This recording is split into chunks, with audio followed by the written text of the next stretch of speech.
કર્મણ્યેવાધિકારસ્તે મા ફલેષુ કદાચન મા કર્મ ફલ હેતુ ભૂર્મા તે સગોત્સવ કર્મણી. તારો અધિકાર માત્ર કર્મ કરવામાં જ છે, તેના ફળોમાં ક્યારેય નહીં. માટે કર્મના ફળને પોતાનો ઉદ્દેશ્ય ન બનાવ. હે અર્જુન, આસક્તિ ત્યજી દે.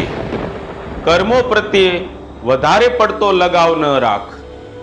સફળતા અને અસફળતામાં સમાન ભાવ રાખીને કર્તવ્ય કર્મો કર. કર્મ કરતી વખતે ફળની ચિંતા ના કર. આ પ્રકારના સ્વાર્થી કર્મોની ચિંતાથી માત્ર નિરાશા જ ઉત્પન્ન થાય છે. જે વ્યક્તિ ફળની ઈચ્છાથી પ્રેરિત થાય છે તે વ્યક્તિ ભૌતિક મોહમાયામાં બંધાઈ જાય છે અને તેમનો ભાવનાત્મક વિકાસ થતો નથી. કર્મયોગીઓ આવી ચિંતાઓથી મુક્ત રહે છે.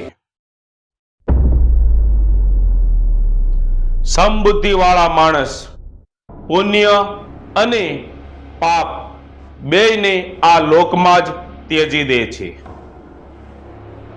તેનાથી મુક્ત થઈ જાય છે. માટે તું સમત્વ ભાવરૂપી યોગમાં જોડાઈ જા અને આ સમાન ભાવ રાખવો તે જ કર્મોની કુશળતા છે. અર્થાત કર્મ બંધનમાંથી છૂટવાનો ઉપાય માત્ર છે. કર્મજં બુદ્ધિ યુક્તા હિ ફલમ ત્યક્ત્વા મનીષિણ જન્મ બંધન વિનિમુક્તા પદમ ગચ્છન્ત્યનામયમ. સમાન બુદ્ધિથી યુક્ત જ્ઞાનીજનો કર્મોથી ઉત્પન્ન થનાર ફળોનો ત્યાગ કરીને જન્મરૂપી બંધનથી મુક્ત થઈ નિર્વિકાર પરમ પદને પામે છે.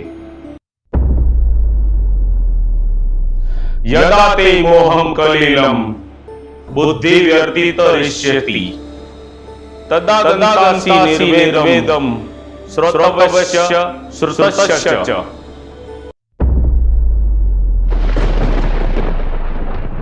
હે અર્જુન, જ્યારે તારી બુદ્ધિ આ મોહરૂપી દળદળને સારી રીતે પાર કરી જશે ત્યારે તે અત્યાર સુધી સાંભળેલા અને ભવિષ્યમાં સાંભળવાના બાકી રહેલા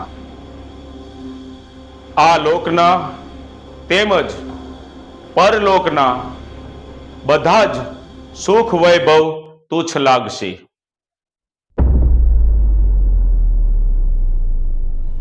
એટલે કે તું વૈરાગ્યને પ્રાપ્ત કરીશ.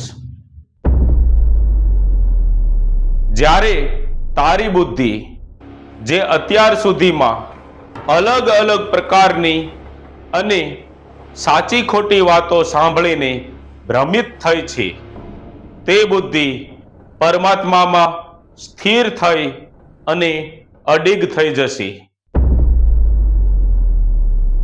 ત્યારે તને યોગની પ્રાપ્તિ થશે.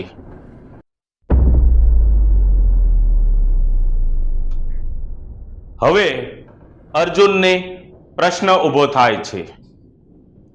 તે જાણવા માંગે છે કે જે વ્યક્તિ પોતાની બુદ્ધિને સ્થિર કરી લે, જે વ્યક્તિ યોગક્ષેમ થઈ જાય, તેમનામાં કેવા લક્ષણો હોય છે, તેવા વ્યક્તિ કેવા દેખાય છે, તેમને ઓળખવા કેમ, તેવા વ્યક્તિ કઈ રીતના બોલે છે, કેમ ચાલે છે, કેમ બેસે છે.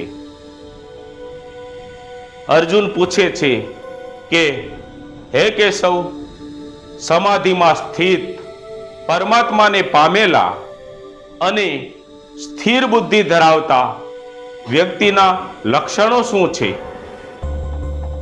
તે સ્થિર બુદ્ધિ વ્યક્તિ કેવી રીતે બોલે છે, કેવી રીતે બેસે છે તથા કેવી રીતે ચાલે છે, અર્થાત તેમના આચરણ કેવા હોય છે?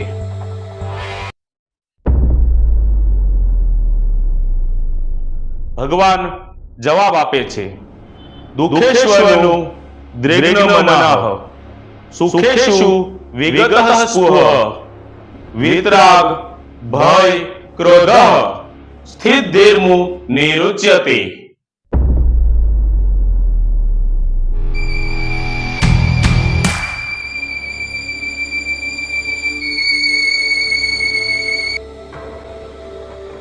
હે અર્જુન, જ્યારે કોઈ વ્યક્તિ મનમાં રહેલ બધી સ્વાર્થપૂર્ણ ઈચ્છાઓનો ત્યાગ કરી દે છે અને પોતાની આત્માથી જ આત્મામાં સંતુષ્ટ રહે છે, ત્યારે તે વ્યક્તિને સ્થિર બુદ્ધિવાળો કહેવાય છે, અર્થાત સ્થિત પ્રજ્ઞ કહેવાય છે.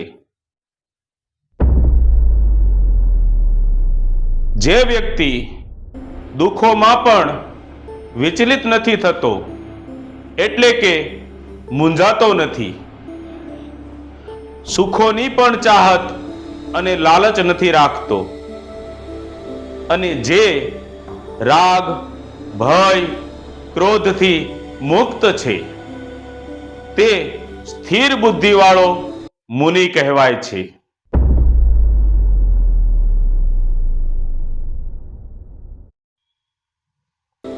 જે વ્યક્તિ સર્વત્ર સ્નેહ રહિત છે, જે શુભ કે અશુભ પામીને પ્રસન્ન થતો નથી કે તેનાથી ઘૃણા કરતો નથી, તેની બુદ્ધિ સ્થિર છે.